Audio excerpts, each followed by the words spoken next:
Hi friends, இன்றைக்கி பார்த்திங்க அப்படின்னா நம்ம சேனலில் சிம்பிளாக எப்படி ராம நவமி வந்து கொண்டாடலாம் அப்படின்னு தான் இந்த வீடியோவில் பார்க்க போகிறோம். ஏற்கனவே கூட லாஸ்ட் இயர் வந்து நம்ம சேனலில் அப்லோட் பண்ணியிருக்கிறேன். அது வேணுனாலும் நீங்கள் பார்த்துக்கோங்க. ராமநவமி நாளைக்கு வருது இல்லையா, நம்ம வந்து ராமர் ஃபோட்டோ இருந்துச்சு அப்படின்னா அதை எடுத்து வச்சு துளசி மாலை பூ மாலைலாம் சாத்துங்க. அப்படி இல்லை அப்படின்னா ஒரு பெருமாள் ஃபோட்டோ இருக்குது, உங்கள்கிட்ட சிலைகள் இருக்குது அப்படின்னா சிலைகளுக்கெல்லாம் அபிஷேகம் செஞ்சுட்டு பெருமாள் ஃபோட்டோவுக்கு துளசி மாலை, அதுக்கப்புறம் பார்த்திங்க அப்படின்னா பூ மாலைலாம் சாத்துங்க. 2 சைடு விளக்கேற்றி வச்சுருக்கிறேன். விளக்கேற்றி வச்சுட்டு அதுக்கப்புறம் பானகம் கரைச்சி வச்சுருக்கிறேன்.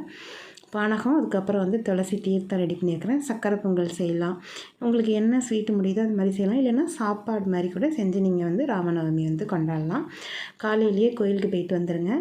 பெருமாள் கோயிலுக்கு, ராமர் கோயில் இருந்துச்சுன்னா ராமர் கோயிலுக்கு போங்க. ராமர் கோயில் பெரும்பாலும் உங்கள் பக்கத்தில் இல்லை அப்படின்னா பெருமாள் கோயிலுக்கு போய்க்கலாம். அப்படி இல்லை அப்படின்னா நீங்கள் வந்து ஹனுமார் கோயிலுக்கும் போய்க்கலாம். ஹனுமாருக்கு பார்த்தீங்க அப்படின்னா வெத்தலை மாலை, வடை மாலை இந்த மாதிரிலாம் நீங்கள் நாளைக்கு சாத்துறது ரொம்பவே நல்லது.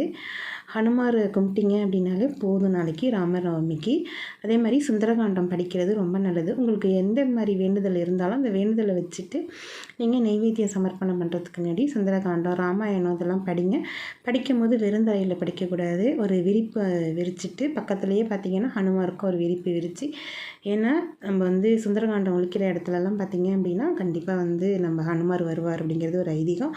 அவங்களுக்கும் ஒரு விரிப்பு விரித்து நீங்கள் வந்து சுந்தரகாண்டம்லாம் படிங்க. அதே மாதிரி முடிஞ்ச அளவுக்கு ஸ்ரீராம ஜெயம் எழுதுங்க. குழந்தைங்களையும் இருந்தாங்க அப்படின்னா அவங்களையும் பழக்கி விடுங்க. போன வருஷம் வீடியோவில் கூட என் பசங்கள்லாம் எழுதியிருப்பாங்க, நான் கூட போட்டிருந்தேன். முடிஞ்ச அளவுக்கு நாளைக்கு ராம ஜெயம் அப்படிங்கிற உச்சரிப்பை வந்து நீங்கள் சொல்லிக்கிட்டே இருங்க. அந்த மந்திரத்தை நீங்கள் உச்சரிக்க உங்கள் வாழ்க்கையில் எல்லாமே கிடைக்கும். இது ரொம்ப எளிமையான முறையில் தான் நான் சொல்லியிருக்கிறேன்.